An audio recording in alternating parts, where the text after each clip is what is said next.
जय श्री राम। जय श्री राम।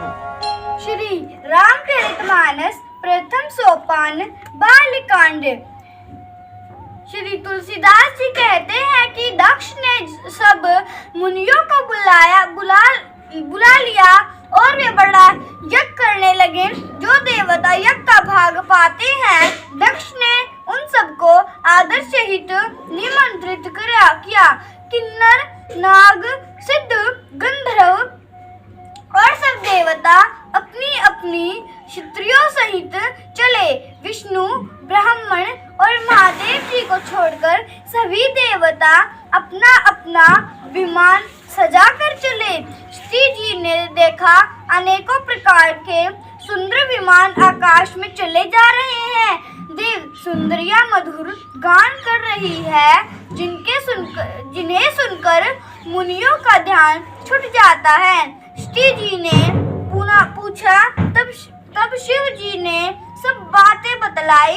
पिता के यज्ञ की बात सुनकर श्री कुछ प्रसन्न हुई और सोचने लगी कि यदि महादेव जी मुझे आज्ञा दें तो इस बहाने कुछ दिन पिता के घर जाकर रहूं, क्योंकि उनके हृदय में पिता द्वारा त्यागी जाने का बड़ा भारी दुख था। पर अपना अपराध समझकर वे कुछ कहती न थी।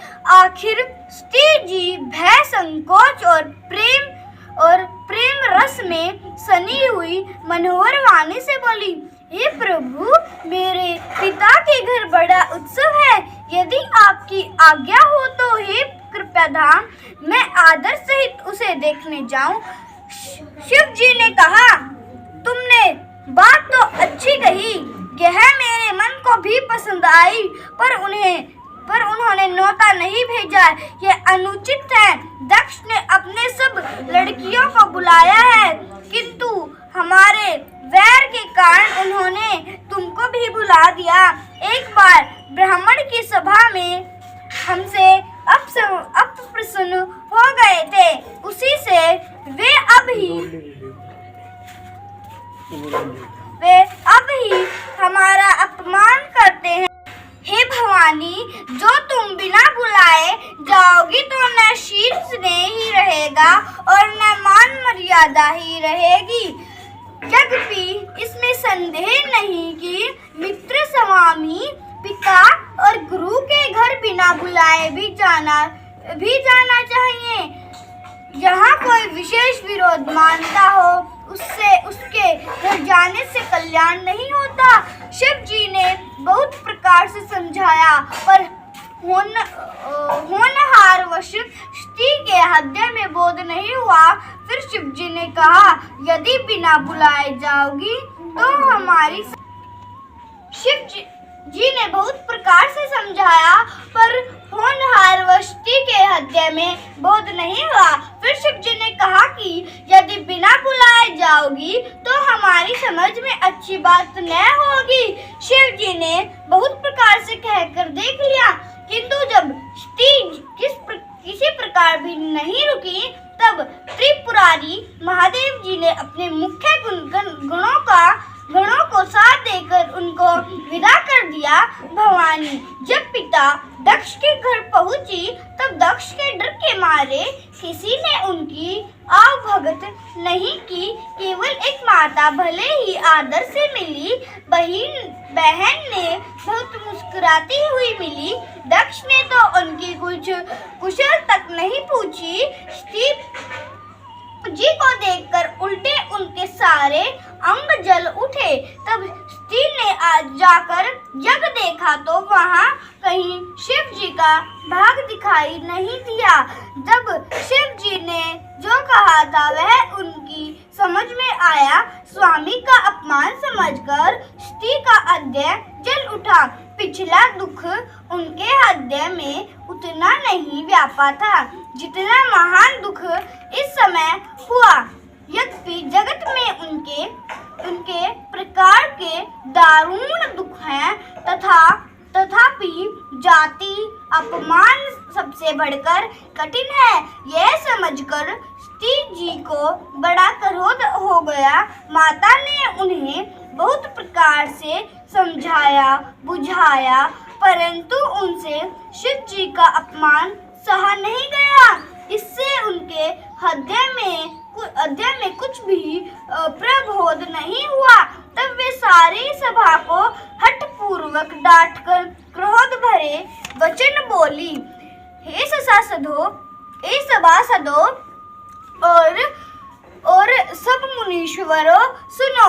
जिन लोगों ने यहाँ शिव जी की निंदा की यहाँ सुनी, उन सबको उसका फल तुरंत ही मिलेगा और मेरे पिता दक्ष भी भली भांति पछताएंगे। जहाँ संत शिव जी और लक्ष्मीपति विष्णु भगवान की निंदा सुनी जाए, वहाँ ऐसी मर्यादा है कि यदि अपना वश चले तो उसकी जीभ काट ले और नहीं तो कान मूंद कर वहाँ से भाग जाए। त्रिपुर दैत्य को मारने वाले भगवान महेश्वर संपूर्ण जगत के आत्मा है। वे जगत पिता और सबका हित करने वाले हैं। मंदबुद्धि पिता उनकी निंदा करता है और मेरा यह शरीर दक्ष ही के वीर्य से उत्पन्न है। इसीलिए चंद्रमा को ललाट पर धारण करने वाले वृषकेतु शिव जी को हृदय में धारण करके मैं इस शरीर को तुरंत ही त्याग दूंगी। ऐसा कहकर श्री जी ने योगाग्नि में अपना शरीर भस्म कर डाला। सारी यज्ञशाला में हाहाकार मच गई। श्री का मरण सुनकर शिव जी के गण यज्ञ विध्वंस करने लगे। यज्ञ विध्वंस होते देखकर मुनीश्वर भृगु जी ने उसकी रक्षा की। ये सब समाचार शिव जी को मिले तब उन्होंने क्रोध करके वीरभद्र को भेजा। उन्होंने वहां जाकर यज्ञ विध्वंस कर डाला और सब देवताओं को यथोचित फल दंड दिया। दक्ष की जगत प्रसिद्धि वही गति हुई जो शिवद्रोही की हुआ करती है। यह इतिहास सारा संसार जानता है, इसीलिए मैंने संक्षेप में वर्णन किया। श्री मरते समय भगवान हरि से यह वर मांगा कि मेरा जन्म जन्म में शिव जी के चरणों में अनुराग रहे। इसी कारण उन्होंने हिमाचल के घर जाकर पार्वती के शरीर से जन्म लिया। तब से उमा जी हिमाचल के घर जन्मी। तब से वहाँ सारी सिद्धियाँ और संपत्तियाँ छा गई। मुनियों ने जहाँ तहाँ सुंदर आश्रम बना लिए और हिमाचल ने उनको उचित स्थान दिए। उस सुंदर पर्वत पर बहुत प्रकार के सब नए वृक्ष सदा पुष्प फल युक्त हो गए और वहाँ बहुत तरह की मनियों की खाने प्रकट हो गई। सारी नदियों में पवित्र जल बहता है और पक्षी पशु ब्रह्मण सभी सुखी रहते हैं। सब जीवों ने अपना स्वाभाविक वैर छोड़ दिया और पर्वत पर सभी परस्पर प्रेम करते हैं। पार्वती जी के घर आ जाने से पर्वत ऐसा शोभायमान हो रहा है जैसा राम भक्ति को पाकर भक्त शोभायमान होता है। उस पर्वतराज के घर नित्य नए नए मंगलोत्सव होते हैं जिसका ब्राह्मण यश गाते हैं। जब नारद जी ने ये सब समाचार सुने तो वे कोतु कहीं से हिमाचल के घर पधारे। पर्वतराज ने उनका बड़ा आदर किया और चरण धोकर उनको उत्तम आसन दिया। फिर अपनी छत्री सहित मुनि के चरणों में सिर नवाया और उनके चरणोदक को सारे घर में छिड़काया। हिमाचल ने अपने सौभाग्य का बहुत बखान किया और पुत्री को बुलाकर मुनि के चरणों पर डाल दिया। हे मुनिवर, आप त्रिकालज्ञ और सर्वज्ञ हैं। आपकी सर्वत्र पहुँच है, अतः आप हृदय में विचार कर कन्या के दोष गुण कहिए।